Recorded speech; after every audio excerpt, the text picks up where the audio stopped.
Hi friends, ఉన్నారు బాగున్నారు? నేనైతే చాలా బాగున్నాను. చూడండి, మా గిరిజన గ్రామంలో క్రిస్టియన్స్ గృహ ప్రతిష్ట ఏ విధంగా చేస్తారో ఈ వీడియోలో అయితే చూపించబోతున్నాను. చూడండి. గృహ ప్రతిష్టకు మనమందరం కూడా ఆహ్వానింపబడినాము. సమన్వయకు గృహ ప్రతిష్ట ప్రారంభించడానికి మరువుగా మరి తరగతి సంఘంలో ఇది జరుగుతూ ఉంది. సంఘ నాయకుల యొక్క ఆదేశాల మేరకు వారు ఇచ్చిన తారీఖున వారు ఈ నూతనమైన గృహాన్ని ప్రతిష్ఠించుకోవడం, ఈ పిల్లలు వారు తలదాచుకోవటానికి బ్రతుకున్నంత కాలము అందులో నివాసం చేయడానికి నూతనముగా కట్టబడిన ఈ గృహాన్ని ప్రతిష్ఠిస్తున్నాము తండ్రి. ఆమేన్. సరికిన మహాపూర్ మంగే ఆ యొక్క సాక్ష్యం ఏంటంటే, ఈ యొక్క ఇల్లును కట్టుదాం అనేసి అని అనుకున్నానండి. 2023లో పునాది వేసాము. ఫస్ట్ ఆఫ్ ఆల్ బేస్మెంట్ కడుతున్నప్పుడైతే నాకు చాలా ఇబ్బంది కలిగింది. కట్టలేనేమో, బేస్మెంట్ కూడా పూర్తి చేయలేనేమో అనుకున్నప్పుడు, కానీ చెడిపోతుంది దేవుని కట్టడ.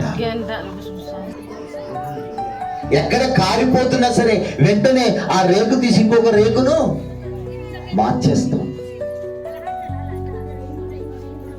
ఎందుకు అంటే నీ గృహము అందంగా ఉండాలి అని.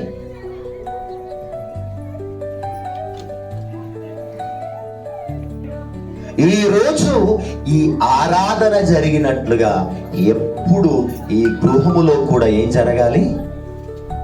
దైవ సంబంధమైన కార్యక్రమాలు జరుగుతూ ఉండాలి. దేవుని కార్యక్రమాలు ఈ గృహములో నిరంతరము జరుగుతూ ఉండాలి. నిరంతరము జరుగుతూ ఉండాలి అంటే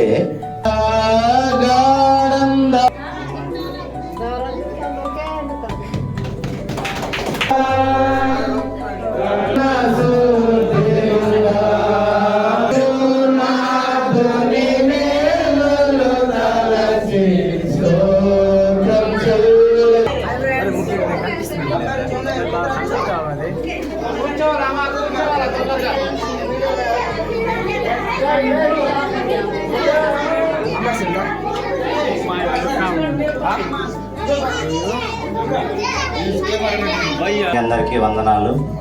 ఏంటంటే,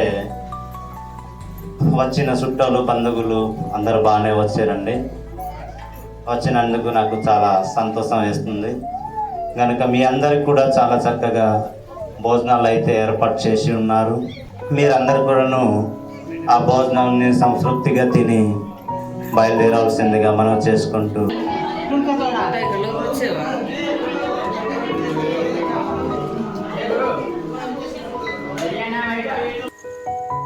గైస్ చూస్తున్నారు కదా, వచ్చిన చుట్టాలకి కానీ గ్రామస్తులు కానీ ప్రేమపూర్వకంగా ఈ విధంగా అయితే భోజనాలు వడ్డించడం అంటూ జరుగుతుంది.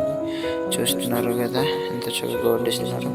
మా వీడియో నచ్చినట్టయితే లైక్ చేయండి, కామెంట్ చేయండి, మీ ఫ్రెండ్స్కి షేర్ చేయండి. అలాగే తోలుంటే సబ్స్క్రైబ్ చేయండి. Thank you, bye bye.